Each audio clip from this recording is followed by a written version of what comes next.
What's up, everybody? We're here at the Iowa Deer Classic.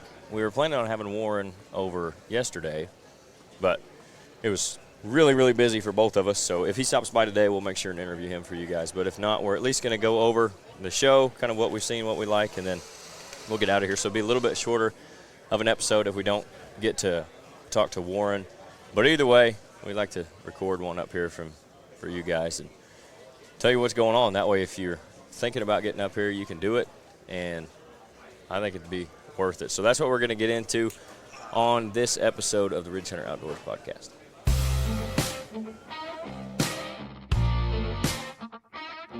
This is the Ridge Hunter Outdoors podcast.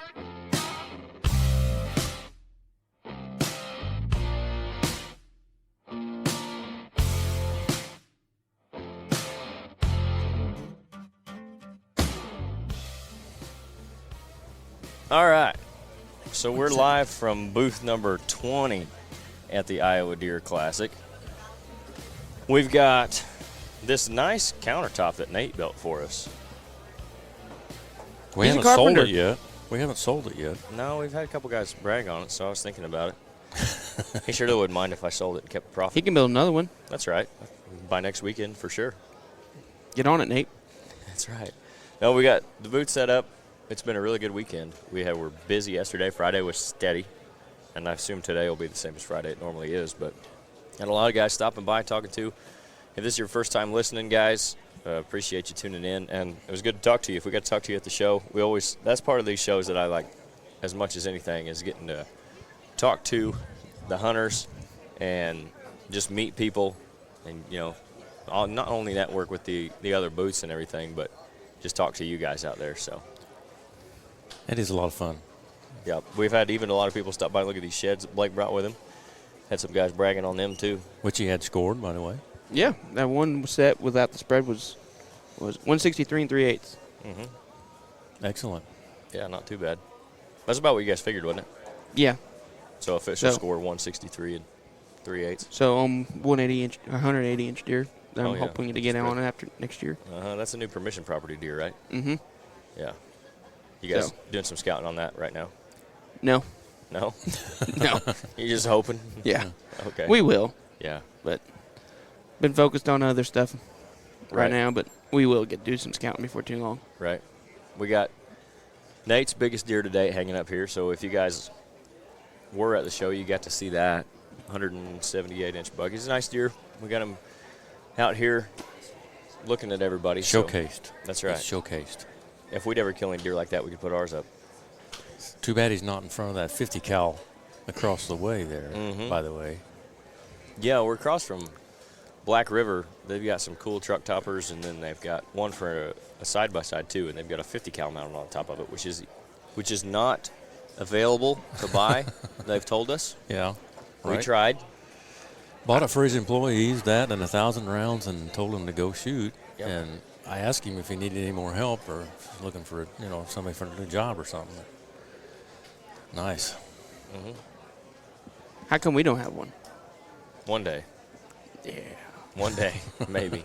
We're going to have to get these people listening to buy some hats. If we want to get a 50 cal, everybody listening is going to have to buy more hats. We can do that. Yep. Yeah. No, it's been a good weekend so far. I think I know what your answer is going to be. This is your first year here, right? Yeah. Okay, what's been your favorite part of the show? If you guys are looking for your own piece of ground to manage and hunt, Rodney Hawkins is the guy you need to talk to. He grew up hunting and fishing in Southern Illinois, and he's now putting that love for the outdoors into selling recreational properties as a land specialist with Midwest Farm and Land. Midwest Farm and Land isn't your average real estate company. They do residential properties, but they also do a ton of recreational property sales as well.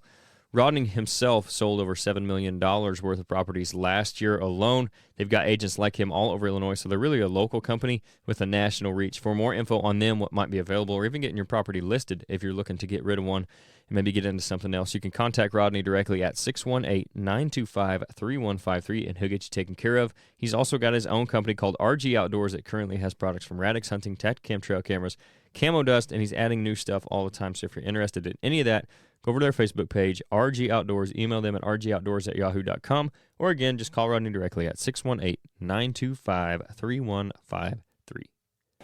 I don't know. I haven't processed it that far yet because it's been overwhelming, the amount of Okay. giant deer that's up here. Every year, I think, aside from, getting to meet people and talk to people, but just as the show in general, my favorite part is the big buck display upstairs. Yeah, it's insane upstairs. There's a shed I seen, just one shed was 147 inches. Yeah, just one side. Yeah. Which is that's 300 inches without spread. Yeah, almost. that's a giant. If he matches on both sides. I don't know if it was a pen raised deer or what, but it was Still, either stupid. way, it's crazy to see that kind of stuff. But, yeah, it's been fun. That's always one of my favorite parts. We've got, obviously, the archery shoots going on here, and that's kind of fun to watch. You get some interesting characters over there shooting. There's I only actually seen a guy, one of the range masters, pull an arrow out of the ceiling yesterday. Did you? I didn't actually see it shot into the ceiling, but a guy was walking over there with a pole, and I thought, what in the world is he doing? And then I realized what he was doing. He was trying to cinch that arrow at the end of that pole and get it out. And he did, but I didn't see who shot it. But I missed that one. one of them oh no moments, I'm guessing. You'd have thought we'd have heard that. Well, it's kind of it was acoustic tile, so I don't know how much noise it actually made. Yeah, You but know? you would think you would have heard the ooh. Yeah, well, yeah, you would have thought so. From the crowd. Yeah, I didn't see anybody standing up at the line owning it, so I don't Well, know no. what happened after that. somebody's fletchings had to match, though. Wouldn't be that Yeah. hard to figure out. at least we don't have to go upstairs to see some giant deer. Just look down the aisle and we can see, I don't know, I think they have 5 200s down there. Yeah, the Beaumar's booth has a lot of really nice deer. Even this taxidermy booth down here's got some giants. in it. Yeah, he's got some heavy Reinhardt. deer. Yeah, that one is massive. Like probably 6-inch, 7-inch mass measurement between the tines. Yeah, all the way out. Yeah, unreal. If they didn't name him Moose, they should have. He needs to be named Nate. Because he's massive. Yep. They don't appreciate The that. Nader, the cowboy. We got to talk to, speaking of Nate, the guys from the Thin Blue Line are here. We're going to have them on an episode at some point. They're cool guys. If you guys haven't, go check out their channel too, the Thin Blue Line Outdoors. They do a lot of good stuff over there, and it's a bunch of cops, so we give them a pass on that Yeah. since we are firemen and all. Not that we don't support the police, but We support them all the time. yeah, carry them is more like the word. But no, they're over there. We got to talk to them. We had breakfast with them this morning, so that was fun. It's good to see new faces, but familiar faces too. And now the more that we do these shows, we're getting to talk to more people that we know, which is cool. So, like, obviously, there's booths here that have been here all 3 years that we've been here, and even at other shows. So we kind of know.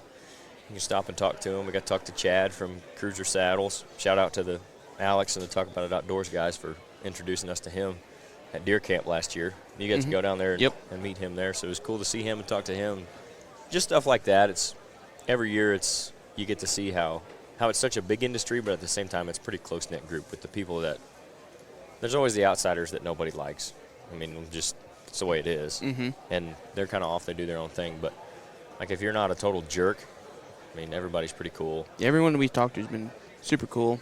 Yep. We even talked to some people that, hey, we know you, we've seen your stuff, and they liked it. Yep, enjoyed every it. year we get more people that recognize the brand, too, so that's cool. That's something that, I don't know if we talked about this on an episode or not, but as you go on, we talk about this a lot when we come to these shows. It's hard to see, like, well, was it worth it?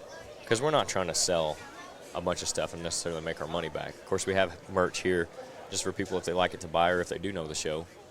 But it's more about exposure and getting the name out there and the brand out there. So it's hard to really tell at the show if it was worth it or not because I don't have those metrics right in front of me. But when we start to see more downloads and more views and stuff, obviously that helps. But then when we come back the following years or we go do other shows, people are like, oh, hey, yeah, I listened to the podcast, or, you know, I watched the show on YouTube this year. That was something that was cool to me. We had a couple people from up here in Iowa. It's our first year doing the YouTube series. And they stopped by and said, oh, yeah, we watched you guys this year. It's a good show. You know, so it's not just local people who are checking out the show. That's cool, too. That helps us know that it's worth coming to these things. It also helps when you have somebody that's semi-famous like Blake on We've the tried TV all out weekend to front. get somebody to take a picture with him. But He missed it. There was 2 women here that wanted to take his picture, and he backed out. I think I missed that because I would have jumped all over that I opportunity. honestly think you're so famous it's intimidating for people to ask to take a picture. You know, You guys are confusing me with Jeff. I hadn't thought of that, but you could be right. Because I do know they'll look at the TV and then they look back here and I said, yeah, that's really him. That's the idiot that screws up on all the shots from the video camera. Well, they can't see you that's when you're really behind him. the camera. They know. They just see you holding those big bucks all the time. They That's think, right. "Hey, there's That's a right." stud Well, they're right not. there." What kind of stud are we looking for? You. No. You're that's it, what I was man. talking about. Well, you said stud, and that's all we've been saying was when there goes a stud, there's a giant rag walking by. Uh-huh. Several of those. We've got to see, all kinds of Giant deer. Yes, nice deer around here. No offense, Nate, but your 180-inch deer almost he just barely fits in. He does okay. It's no he's shame one there. of those No deer shame. where from the side he's not all that impressive. But once you look at him from the front, That's where the length comes. he's got those big swooping main beams, and it's just kind of hard to tell that. But and that drop time makes him. We've had several people comment on that drop time. Mm-hmm. Because just something you don't see all the time, obviously. And I think that's a bucket list deer for a lot of people. Mm-hmm. Is the drop time thing. Yeah. Yep, he's got a lot of comments on the 6x5 that we got sit out there, We got to tell everybody about how he missed that deer at 40 yards. and showed them the video, and they're like, "That sucks." Claims he hit a limb. I don't know if I believe him. Nope. I think he's just a bad He shot. used all of his good luck on the 45-yard bomb. 45-yard shot, yeah. You could see the arrow flight. It looked like a long shot from what you could see on film. It took a long way to get there. Yeah. But there's been people stopping by and, checking all that stuff out. So that's been fun, too. It's the first time we've had a deer or antlers in the booth, which people come to the show to look at deer and look at antlers. So that's nice to give them some Southern Illinois deer to look at. Yeah, everyone's like, they're just see these deer, and they're like, nice. My comment's always not bad for a Southern Illinois deer, and they're like, these are from Southern Illinois. And like, yeah, we got some big ones down there too. Yep. I know it's not Iowa, but we're pretty lucky where we're at with big deer. Mm-hmm. I mean, it's probably second. And where I would want to go to hunt if I was going to buy property, Illinois would be my second to Iowa. If you guys plant food plots and you don't know who Grandpa Ray Outdoors is, you need to look him up. They specialize in providing the best nutrition for whitetail deer on your property, starting with the soil. They've got a full line of high-quality food plot seed and plant foods. With over 14 different food plot blends to choose from, you won't have any trouble finding what you're looking for. They've got fall and spring blends, corn and beans, switchgrass, liquid fertilizer, soil test kits, you name it. When it comes to planting, they've got it. They're not just about selling their products, though. They were started in 2015. John, the owner, has been in the business since 1991. So with that knowledge that he's acquired, he's going to be able to answer any questions you have about what blends would be best for your specific property. That way you can achieve the best results possible. Like us, John and his team don't believe in a cookie-cutter approach to wildlife nutrition. They're going to treat you and your situation individually. We've used tons of their seed on client properties, on our own properties, and the results have always been as good, if not better, than advertised. That's why we partnered with them in the first place. If you want to, go to grandparrayoutdoors.com, use the discount code RHO Podcast. That's all lowercase, no space, and you get 5% off your entire order there. You guys need to go check them out if you care about getting the most bang for your buck when it comes to your food plots. Yeah. Can't think of anywhere else that I'd rather. Because Ohio, they have trouble with the baiting, I think. Yep. They're still fighting that. Guys can bait in Ohio. Kentucky, there's pockets, sure. And they got the rifle season right in the middle of the rut. Yep, and the eastern part of Kentucky is a lot of mountain stuff, so it's not great for if you're trying to manage. And I'm too fat for that. Right? Missouri is, There's pockets there. yeah. But they got rifle season too. rifle season right in the middle. Indiana wouldn't be bad because you're just limited to one deer. Right, but they don't have the same quantity of quality that we do. Yeah. You The know? the quantities. Easy It's for like- you to say. Yeah, it's like anywhere else. You're going to find pockets of big deer throughout the Midwest. Those counties that have the record book deer and consistently producing big deer, there'll be a few of those everywhere, but I feel like in Illinois there's more of those pockets than a lot of the other Midwest states, aside from Iowa. Mm-hmm. Parts of southern Wisconsin maybe, But even Wisconsin's having trouble in a lot of their state now. We talked to a guy from Wisconsin earlier that's working with Clifford now, and he was talking about how, yeah, they have some big deer down in the southern part of the state where there's some ag and stuff, but up where he's at, like, they just banned shooting does for 4 years. Yep, because of the wolves. Yeah, and their population, they're trying to get it to come back, so. Here's an idea, get rid of the wolves. Yeah, no kidding. That would suck, wouldn't it? Couldn't shoot No. a doe for 4 years. Yeah, no kidding. For a lot of reasons. Yeah, for a host of reasons. All The- because someone thought it was a good idea to release wolves. Yeah. They never learn, because they did that in Yellowstone and it decimated their elk herd. And then they've done it. They've got wolves in Michigan, and ask anybody up there from Michigan about how they feel about wolves. They've decimated their deer herd and they can't shoot them. But I did see where the ones they just introduced in Colorado, they're expecting them to push into, was it Wyoming or Montana?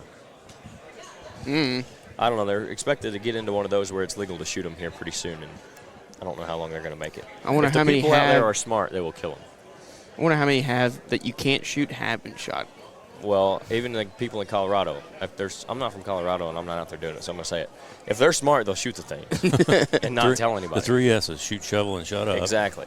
They'll kill them, and that'll be the end of it. There's always access to tobacco somewhere. Exactly. I don't just think shoot it wolves and in leave and itself is the whole issue. There has to be mismanagement along with those wolves, either before, during, or after the release of them.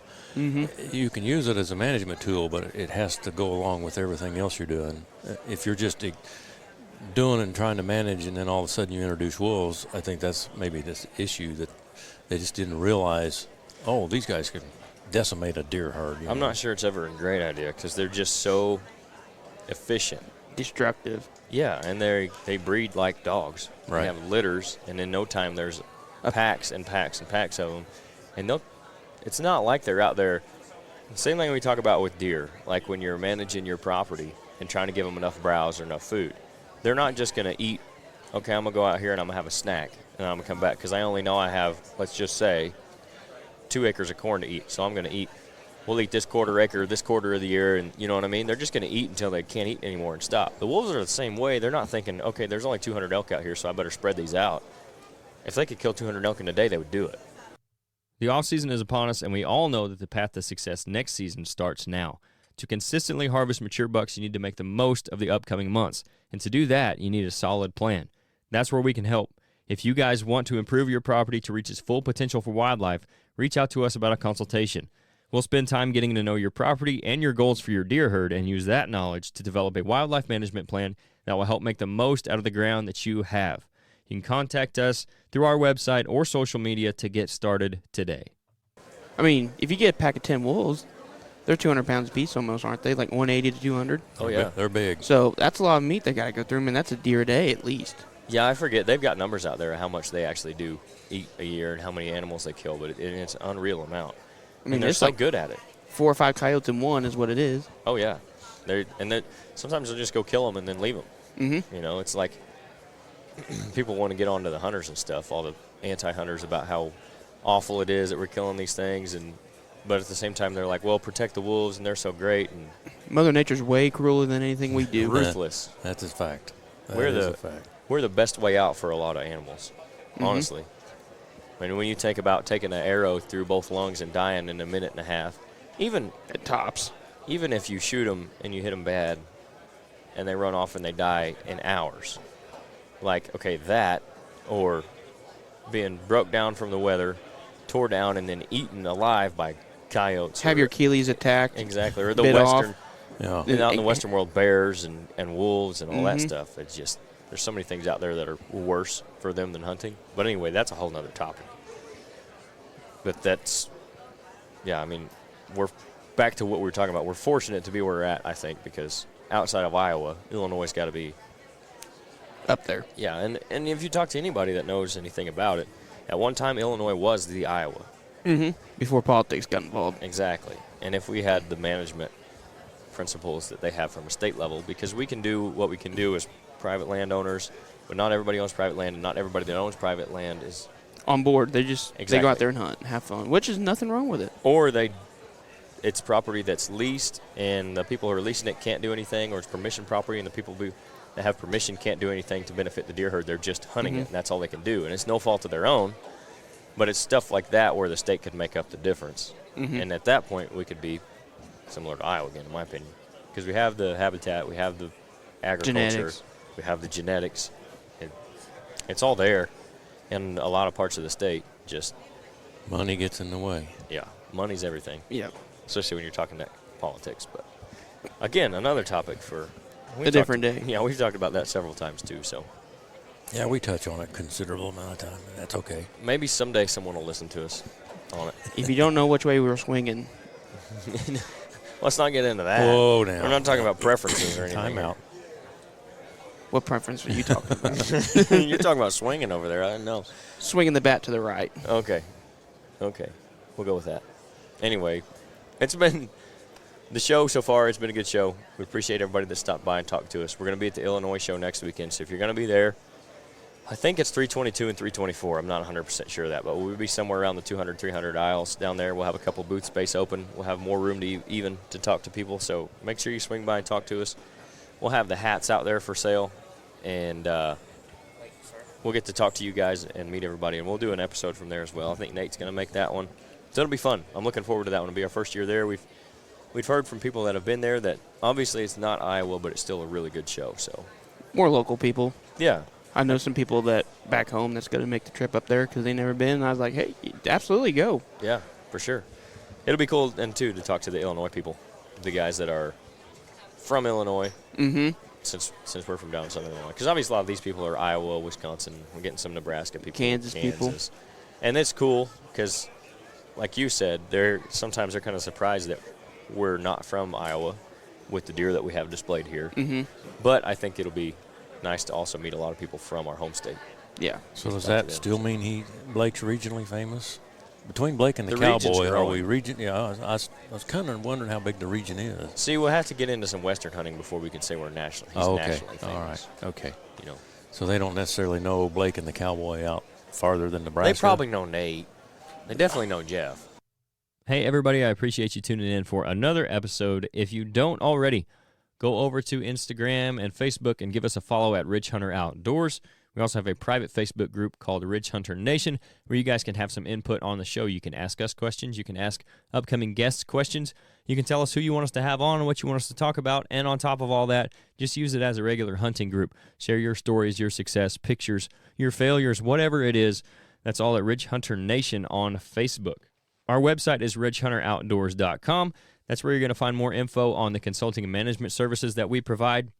We also have the podcast posted on the website with some other content as well, and we have our merchandise and our food plot seed. And if you find any of that stuff that you want, make sure you use the discount code RHO pod, that's all caps, no space, and you get 10% off your entire order there. If you're listening on Apple Podcasts or Spotify or anywhere else that lets you do so, make sure you rate and review. That helps us, and give us a follow there too. YouTube, our channel is Ridge Hunter Outdoors. You can subscribe to that, hit the notification bell so you know when everything comes out. The podcast will be posted there, as is our Fall Pursuit show, which we'll have more of coming up next season. You guys can go back and rewatch everything that we did this year. We had 10 episodes on that. We're hopefully going to do some turkey hunting this spring, and of course we'll have all our off-season content on YouTube as well. So thanks to everybody who already does follow and subscribe. If you don't, make sure you go do that. Now let's get back to the episode.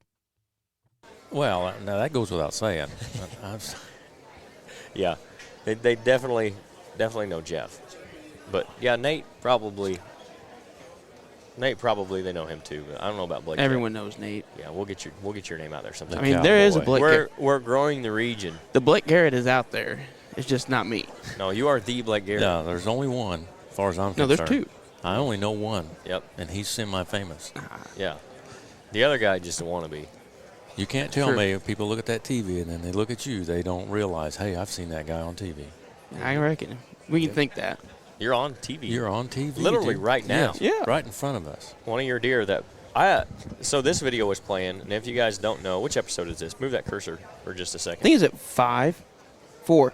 Episode number 4 of Fall Pursuit, where Blake got the video of those two nice bucks, those two nice younger bucks. And we're looking at it right now. We've had several people walk by while that was playing at different times yesterday, and I was asking them all if they'd shoot that deer or not. And I'd say 90% said they'd shoot it. Maybe more than 90% said they would have shot him. Now, given it was at about this point, so that deer looks like it could be 4.5 right there. Mm-hmm. You know? That angle, yes. But So at the angle he was at, he looked like he could have been more mature. So maybe that's part of it. And his rack looks really impressive when he's turned back like that. trust me, there's a reason why the bow was on the hanger still. Exactly. But yeah, I bet 90% of the people I asked said they would shoot that deer. So, and I told them you passed it. And they were like, "Oh See, man, that makes my point exactly. He's in the top 10%. I know. This guy's a deer slayer, famous." I'm good. I'm telling you. Yeah. Yeah, We have not got an autograph He has not signed an autograph yet. No, if you guys do want I one, think stop some of by. the younger kids are a little intimidated about the autograph thing. That's what I'm really. saying. Yeah. He's Too intimidating. We need to he's calm that so video famous. down. Yeah, I bet that's what it is. Yeah. No, they're just still overwhelmed by what they see down there. Then they come down here and they're like, we're still high on life right now. We can't talk. Yeah, that's probably There you it. go. There you go. So if you guys were scared this weekend, make sure you stop by our booth next weekend in Illinois, and he'll sign for you. I'll have a marker, and him and Nate can both sign. Can you imagine how much money it would You be better worth have 2 markers. if you got a fall pursuit hat with a Nate Burgess and a Blake Garrett signature Well, you wouldn't on be it? able to wear it. I know. No, You'd you- have to put it in a case. Yeah, you could. There's no way you could wear it. No. You guys can go home and throw it on your hat, your deer that's bigger than ours. Put it under glass, with all your other prized possessions. Make Your sure you Mickey get Mantle in- baseball. Make sure it's under your home insurance. Right. Oh, I absolutely. mean, in case you had a fire or yeah, something. that's right. It's been fun, guys. Again, thanks everybody for listening. If you're new listeners, obviously this is not a normal episode. Usually on Mondays we'll have a guest on, and we'll talk to them about whatever. This is kind of normal. We go back at each other some. Well, okay, but I mean, like, we'll normally have a guest on, and we'll go down different avenues and talk about different things a little more in depth, right? And then Fridays we do the shorter episode where we'll talk some strategy and stuff. So thanks for tuning in to this one. If it's your first one, and make sure you stay tuned for more to come. We're going to have some good guests that not only we've met at the show, but ones that I've got on a list already to get on the podcast this year. And if we don't get to talk to Warren today, I'll get with him and we'll have him on some other time. He's a busy man. That's a Yes. that's yeah, a they were big- down there at with the shooting. their shoot, and they said they were Right. booked already Easton's yesterday. slave driving down there. I mean, he just got him Get working, 'em. working all day, cracking the whip. So We know how that feels, don't we, Blake? Yep, we've been busy like crazy. This guy just off and Slave driving us today. enjoying his day. He does feed us well, though. I'm going to give him kudos for that. That steak last night was Canyon good. feeds well. well, if you weren't so famous, you could walk around, but every time you get out of the booth, there's like a flock of people come up to you. So I got to be the one to kind of walk around and go do stuff. That way I don't get mugged. I'm just trying to look at nice racks. Well, I understand. There are a few here.